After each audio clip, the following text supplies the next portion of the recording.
Imaginez un serpent qui ne mord pas pour avertir. Il mord pour tuer. Après son attaque, un homme sur 5 meurt et contrairement à la vipère aspic ou à la vipère cornue, il ne vous prévient pas. Pas de sifflement, pas de signal, il frappe, c'est tout. Et le plus effrayant, cette créature ne vit pas dans une jungle africaine. Elle vit à quelques heures de vol de Paris, dans un pays où les Français partent régulièrement en voyage. Et ce qu'elle peut faire au corps humain, en quelques minutes après la morsure, aucun guide touristique ne vous y préparera. Aujourd'hui, nous allons plonger dans un sujet que la plupart des gens ignorent ou croient maîtriser mais ne connaissent presque pas, les serpents. Plus précisément, les serpents qui vivent sur le territoire français, dans les pays méditerranéens, dans les Balkans, dans les steppes du Caucase et dans les zones les plus sauvages d'Europe. Des dizaines d'espèces de serpents. Et la plupart des gens n'en connaissent qu'une seule, la vipère aspic. Les autres, on ne les remarque pas ou on les tue à la première occasion. Et c'est précisément là qu'est le problème, pour deux raisons. Premièrement, parmi ceux qu'on tue, la grande majorité sont des serpents totalement inoffensifs, des serpents qui n'attaquent jamais en premier et qui rendent de vrais services, car ils régulent les populations de rongeurs. Ils détruisent des souris, des mulots, des rats, des créatures qui transmettent des maladies et ravagent les cultures. Deuxièmement, les serpents, qui sont véritablement dangereux, comme la vipère du Levant, la vipère aspic ou l'ottoman, ne ressemblent pas à ce que les gens imaginent. C'est pour ça qu'on ne les reconnaît pas. On ne les reconnaît pas, on marche dessus, on les prend pour une branche ou une racine, et ensuite on s'étonne. La vipère du Levant est le serpent le plus dangereux que l'on peut croiser dans les régions du Caucase, de Turquie ou des Balkans, des destinations très fréquentées par les randonneurs et voyageurs français. Son venin décompose les globules rouges et détruit les parois des vaisseaux sanguins. À l'endroit de la morsure commence une nécrose noire, les tissus meurent littéralement. La mortalité atteint 20%, même avec des soins médicaux rapides. Un grand spécimen peut traverser le cuir d'une botte avec ses crochets. Ces crochets font 2 cm et c'est l'un des rares serpents qui attaque parfois sans aucun avertissement. Pas de sifflement, pas de frappe de mise en garde, il frappe, c'est tout. Aujourd'hui, nous allons tout analyser en détail. Comment distinguer un serpent dangereux d'un serpent inoffensif? Quelles espèces vivent dans vos forêts, vos garrigues, vos chemins de randonnée? Que faire en cas de morsure? Et surtout, ce qu'il ne faut absolument pas faire, car les premiers secours incorrects en cas de morsure de vipère tuent parfois plus vite que le venin lui-même. Alors commençons. Comment distinguer un serpent venimeux d'un serpent inoffensif? C'est la première chose que toute personne qui part en nature devrait savoir. Le signe principal, la forme de la pupille. Chez les serpents venimeux présents en France et en Europe, la pupille est verticale, enfante, comme celle d'un chat. Chez les serpents inoffensifs, elle est ronde. Cette règle n'est pas absolue à l'échelle mondiale, mais elle est fiable dans la grande majorité des cas pour les espèces européennes.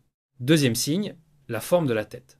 Chez les vipères, la tête est nettement distincte, du cou, large et triangulaire, comme si elle avait son propre contour indépendant du corps. Chez les couleuvres, la tête se prolonge doucement dans le cou. Elle est plus allongée, plus fine, moins marquée. Troisième signe, applicable en particulier à la couleuvre à collier, 2 taches jaunes ou orangées bien visibles sur les côtés de la tête. C'est le signe d'identification le plus sûr de tous. Si vous voyez ces taches, vous avez devant vous une couleuvre à collier, absolument inoffensive, respirez. Mais voilà le problème fondamental. Tous ces signes supposent que vous voyez le serpent suffisamment près et suffisamment tranquillement. En réalité, ça ne se passe pas ainsi. Vous passez à côté, le serpent siffle, votre cœur lâche, l'adrénaline explose et à ce moment-là, vous n'examinez pas la forme de la pupille. C'est pourquoi il n'existe qu'une seule règle pratique, valable toujours, et en toutes circonstances, vous avez vu un serpent? Reculez, peu importe s'il est venimeux ou non. Le serpent ne chasse pas les humains, il ne vous poursuivra jamais. Si vous vous éloignez de 2 ou 3 mètres, le danger n'existe plus. Si vous ne le dérangez pas, il partira de lui-même. Je l'avoue sincèrement, avant, j'étais convaincu de reconnaître n'importe quel serpent au premier coup d'œil. Jusqu'au moment où j'ai vraiment creusé le sujet et j'ai découvert que même les herpétologues expérimentés, les scientifiques qui ont consacré toute leur vie aux serpents, se trompent parfois sur le terrain. Alors que dire du promeneur ordinaire qui croise un serpent pour la première fois de sa vie? Et une chose essentielle encore, la grande majorité des morsures suit le même scénario. La personne n'a pas vu le serpent et a marché dessus. Ou l'a pris dans la main, croyant que c'était un bâton, une racine, un bout de ficelle. Le serpent n'attaque pas, le serpent se défend. C'est une différence fondamentale que beaucoup ne comprennent pas. Le serpent sur lequel vous marchez se défend pour sa vie. Exactement comme vous vous défendriez si quelqu'un vous écrasait de tout son poids. Les serpents inoffensifs que l'on tue inutilement, la couleuvre à collier est le serpent le plus répandu de France et d'Europe. On la trouve de la Bretagne jusqu'à la Méditerranée, des plaines aux montagnes. Elle peut atteindre 2 mètres, même si vous croiserez le plus souvent des individus d'environ 8, 0, 4, 20, 10 cm. Signe principal, les taches jaunes ou orangées sur les côtés de la tête. Si vous les voyez, c'est une couleuvre à collier, point final. Aucune raison de paniquer. La couleuvre à collier est totalement inoffensive. Quand elle est menacée, elle préfère fuir. Si elle ne peut pas fuir, elle siffle, effectue des frappes menaçantes avec la tête et simule parfois la mort. Elle se retourne sur le dos, ouvre la gueule, tire la langue et se fige. Comme parade suprême, elle peut libérer depuis son cloaque un liquide à l'odeur désagréable. L'odeur est vraiment déplaisante, mais absolument inoffensive. La couleuvre à collier mord très rarement, seulement si vous la tenez en main et qu'elle est en panique totale. La morsure est douloureuse mais non venimeuse. Attention tout de même, la cavité buccale de la couleuvre n'est pas stérile. La plaie doit être traitée avec un antiseptique pour prévenir toute infection. Elle se nourrit principalement de grenouilles et de poissons et apprécie les abords des points d'eau. Une créature utile qui ne représente absolument aucune menace, la couleuvre vipérine proche parente de la couleuvre à collier, mais sans les taches jaunes sur la tête. C'est précisément pour ça que les gens la confondent souvent avec une vipère. On la trouve dans le sud de la France, en Espagne, au Portugal. Elle aussi est totalement inoffensive et préfère éviter les humains. La couleuvre lisse, et là, les choses deviennent vraiment intéressantes. La couleuvre lisse appartient à la famille des colubridés. Elle n'est pas venimeuse, mais elle possède des dents venimeuses postérieures, loin dans la gueule. Théoriquement, elle est légèrement toxique. Pratiquement, il faudrait enfoncer votre doigt profondément dans sa gueule pour que ses dents entrent en action.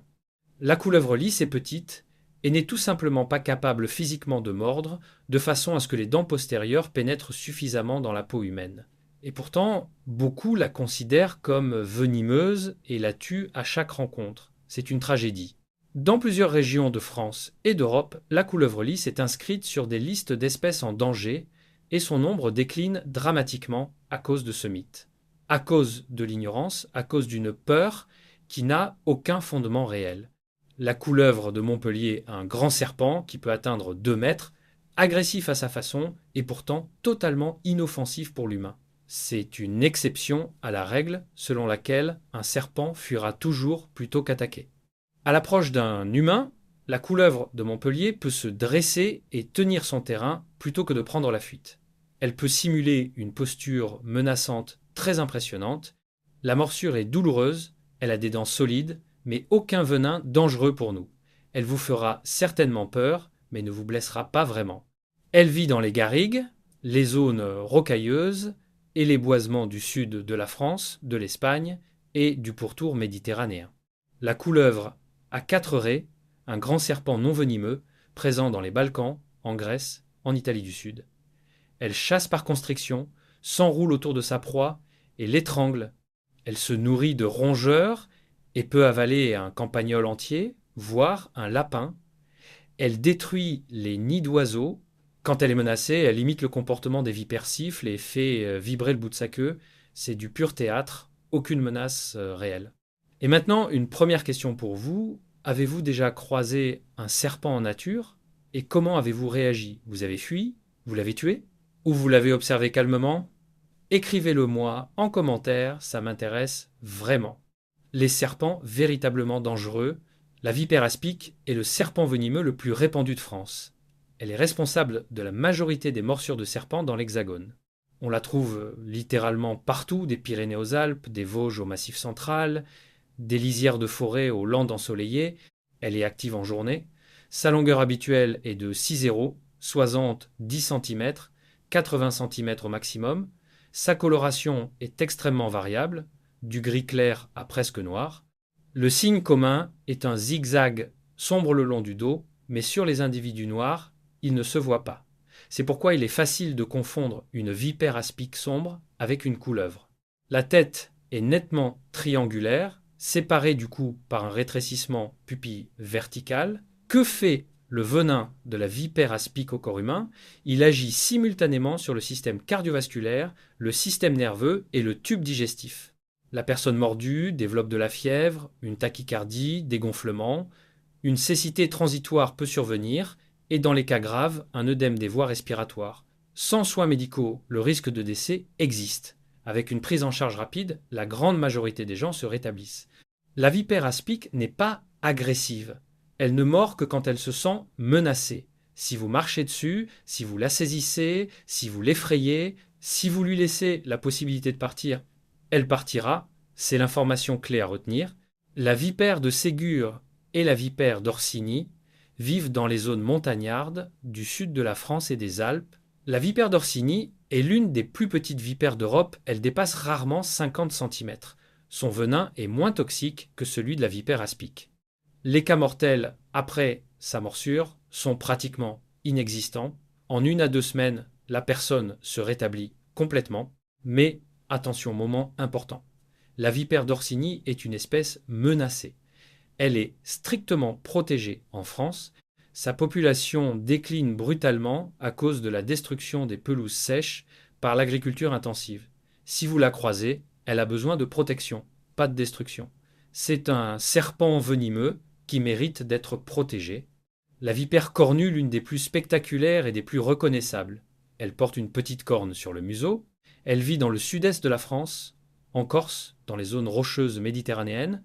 Ces morsures provoquent nausées, gonflements, fièvre, perte de connaissance. Sans soins rapides, le risque d'issue fatale existe. La vipère du Levant, le serpent qui tue sans avertir. Et maintenant, revenons à la créature dont j'ai parlé en introduction. La vipère du Levant Macrovipera lebetina, appelée aussi gourza dans les pays du Caucase, est l'une des plus grandes vipères du monde. Des spécimens caucasiens ont été officiellement mesurés jusqu'à 2 trentèmes.